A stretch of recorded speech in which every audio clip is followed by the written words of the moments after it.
everyone. Happy Saturday. We're reading From Hand to Mouth by James Cross Skiblin, and we are on Chapter 6, The Rise and Fall of Table Manners. A well-to-do British merchant and his family are having a supper in the dining room of their London townhouse on a fine spring evening in 1700. Stop. A soup course has been finished, and now the maid brings in the main course, a steaming roast of beef accompanied by boiled potatoes and peas. The merchant carves thick slices of meat for his wife, son, daughter, and himself, and everyone begins to eat. Since they're all right-handed, they take their forks in their left hands and jab them into the meat with the tines curved downward. They pick up their knives with their right hands and cut off pieces of meat. Then, with their forks still in their left hands, they quickly bring the meat to their mouths. This method of handling the knife and fork is called the continental style. It has been employed in England and on the European continent ever since forks came into common use and knives were rounded. But while the London merchant of 1700 was using the continental style to eat his roast beef, his counterpart in Boston, far across the ocean in the British colony of Massachusetts, was employing a very different method. The Boston merchant, dining with his family in their home on Beacon Hill, does not yet have any forks. When he came as a boy to Massachusetts with his parents in 1660, the family was still eating with spoons and sharp-pointed knives only. They used the spoon to hold down their slices of beef or lamb while they cut off a piece of meat with the knife. Then they raised the meat to their mouths on the sharp point of the knife. Now, although the merchant had heard of forks, he hasn't ordered any from England. However, the knives he imports are of the new rounded type and can no longer be used to spear pieces of meat. So the merchant, along with most other people in the American colonies, has worked out a new way of eating. He still uses a spoon to steady the meat as he cuts it with a rounded knife. But then he sets down the knife, switches the spoon to his right hand, and uses the spoon to lift the meat to his mouth. When wealthy people in the colonies finally did begin to import table forks from England in the mid-1700s, they used them in the same way they were accustomed to using spoons. They held down the meat with a fork just as the English and Europeans did, but instead of raising the pieces immediately to their mouths, they transferred the fork to their right hand first. This became known as the American style of eating, and most people in the United States still follow it today. I remember this because growing up, I'm left-handed, and I never would switch hands when I would cut. I just cut with my right hand. My knife is in my right hand, and I eat with my left hand with the fork. And I remember my grandmother telling me that I'm supposed to be doing it differently, but I didn't like to have to switch. By 1800, almost every American family was using forks, but a few still considered them as an affectation. Eating peas with a fork, said one man in Maine, is as bad as trying to eat soup with a knitting needle. He insisted on eating his peas with one of the old-fashioned pointed knives and claimed it was far more efficient.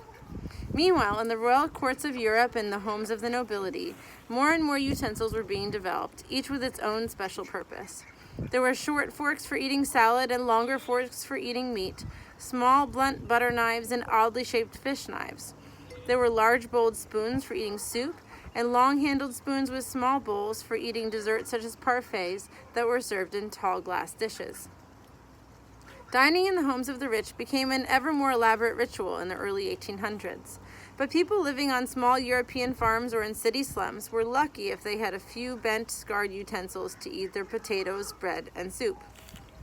When they could afford a bit of meat, many still ate it with their fingers and wiped their greasy hands on their sleeves. Here's an image of a Thanksgiving dinner in a New England farmhouse, mid-1800s, from a drawing by F.A. Chapman, courtesy of the Kubler Picture Collection, Cooper Hewitt Museum, Smithsonian Institution.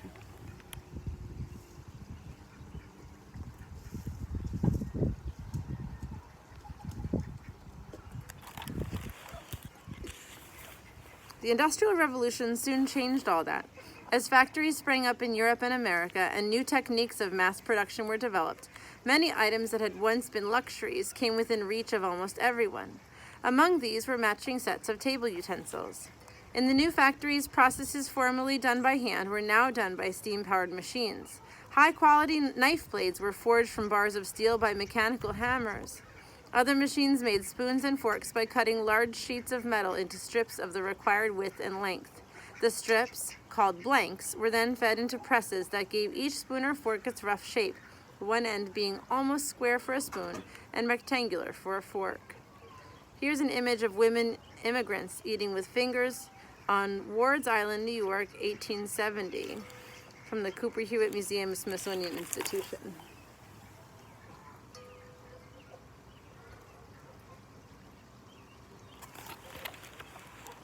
After being trimmed, the spoon blanks were placed between steel dies. The dies, driven together with great force, hollowed out the bowls of the spoons and stamped patterns on their handles. In the case of forks, machines first cut out slots in the banks to form the tines. Then steel dies stamped the forks to the proper curvature, and abrasive belts pointed and sharpened the tines.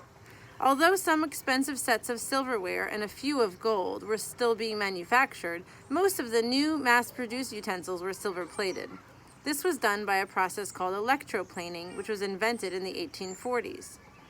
In the electroplating process, a thin coating of silver was applied to an inexpensive base metal, such as copper or nickel, by means of an electric current. After 1860, historians estimate 90% of the silverware manufactured in Britain and America was electroplaned. As silverware became more affordable, special types were made just for fun. Souvenir spoons, for example, were extremely popular in America starting in the mid-1800s. When people visited a famous site like Niagara Falls or a European capital like London or Paris, they could buy a souvenir spoon with some of the main features of the place engraved on its bowl and stem. Here's a picture of a silver souvenir spoon from Austria, 19th century, courtesy of the Metropolitan Museum of Art.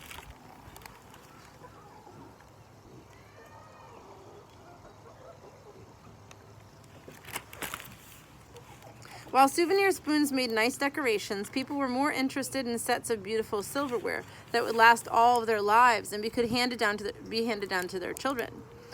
In the early years of the 20th century, scientists perfected a durable new material for flatware, stainless steel. An alloy of steel and chromium, stainless steel successfully resisted the corrosion and rust caused by common household acids and alkalis. Designers responded to the new material by creating stainless steel tableware in a variety of clean-lined modern styles. Many people continued to want silver-plated flatware, however, and they preferred more traditional designs. A bride-to-be selected a pattern at a specialty or department store and registered it with the sales clerks. Then the bride's friends and relatives would know what pieces she needed when they came in to buy wedding gifts.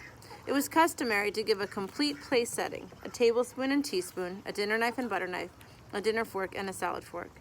The placement of the utensils on the table became standard in America and indicated the order in which they were to be used. Forks are always put to the left of the plate, and there are often two: a longer dinner fork and a shorter salad fork. If the salad fork was placed to the left of the larger fork, it meant that it was to be used for the salad, which might already be on the table. However, if it was placed to the right of the larger fork, it meant that the salad would be served later and as part of the main course afterward, or that the smaller fork was to be used for dessert. I never really could figure out that whole thing, so I'm glad to know that. Here's a standard place setting image right here. So in this case, the smaller fork would be used for the salad before the main course, because it's on the outside. The butter knife would be found on the bread and butter plate, which was usually set on the table just above the forks. This knife was positioned either across the bread and butter plate or along its right side. The long dinner knife was always placed to the right of the dinner plate, its blade turned inward toward the plate. If steak or another thick cut of meat was to be served, there might be also a steak knife with an especially sharp notched edge. It was to be used for cutting the meat and nothing else. Spoons appeared to the right of the dinner knife in order of expected use, like the forks. For instance, if a large spoon was placed to the right of a teaspoon, it meant that the first course would be a soup. If a large spoon was placed between the knife and a teaspoon, it was probably intended for dessert, although it might be for soup if a fruit cup or other appetizer requiring a teaspoon was served first. The diner would just have to wait and see. Okay, so let's have another look now that you know more information.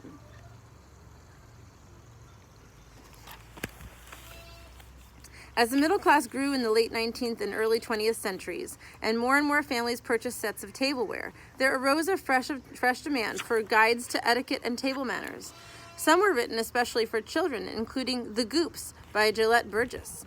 Published in 1900, Burgess's book proved to be immensely popular and was reprinted many times.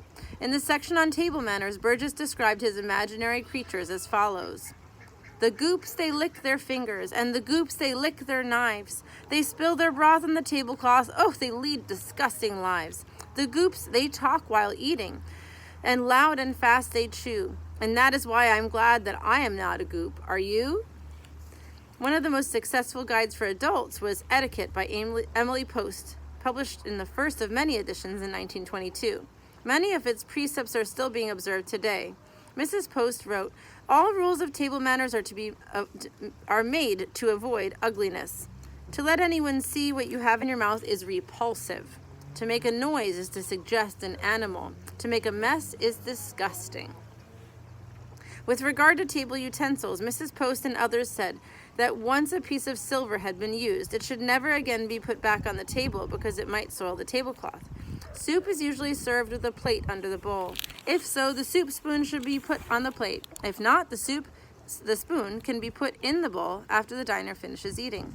The butter knife is to remain on the bread and butter plate at all times, and the salad fork should stay on the salad plate when not in use. Diners were warned never to leave the dinner knife and fork hanging over the rim of the plate with the handles on the table. Instead, when the knife is not being used to cut food, it should be placed across the upper edge of the plate, diagonal to the edge of the table, and with the blade turned toward the center of the plate. The fork, when not in use, should also be laid diagonally across the upper edge of the plate, next to the knife, and with the tines turned upward. When a diner finished a course, he was told to place both knife and fork across the center of the plate, parallel to the edge of the table. This would signal that he was through eating, and the plate could be removed. Mrs. Post and other writers on table manners also gave instructions on how to handle the utensils.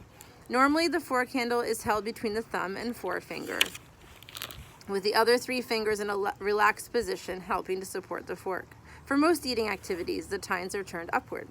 The knife is held sideways, with the sharp edge of the blade pointed downward. The thumb and the last three fingers are curved around the handle of the knife, while the index finger is held firmly along the upper edge to apply pressure in cutting.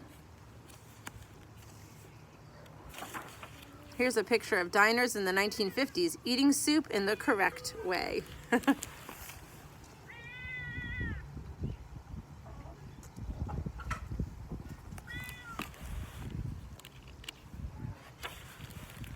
Mrs. Post remarked that small children often clutch their spoons in their fists.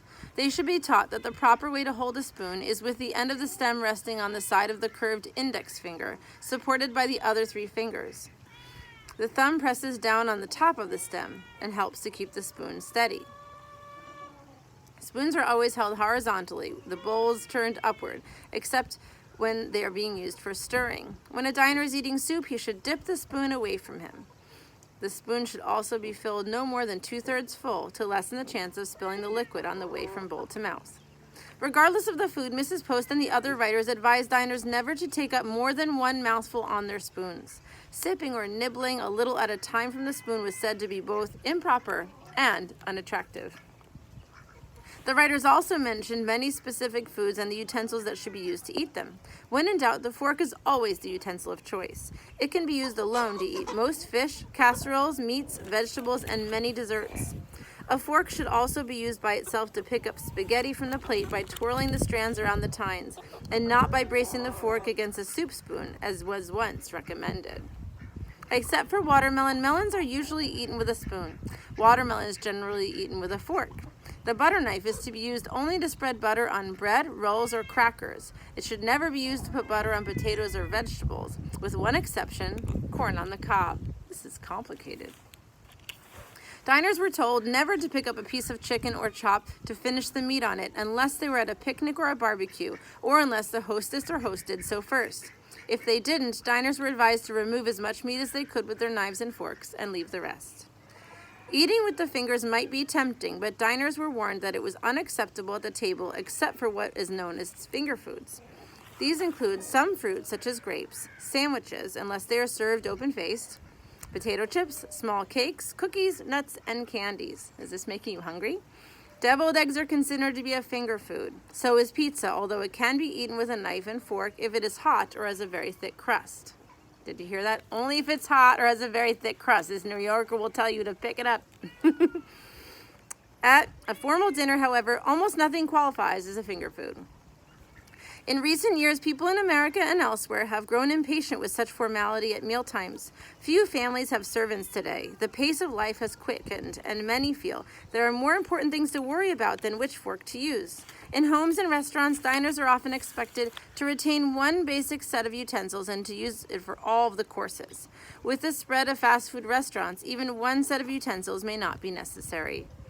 Now, for the first time since 1600s, millions of people in the Western world are ignoring table manners and eating with their fingers again. Isn't that interesting? We have one chapter left, which I'll read to you tomorrow. It's called Forks in Tokyo, Chopsticks in Chicago. See you next time.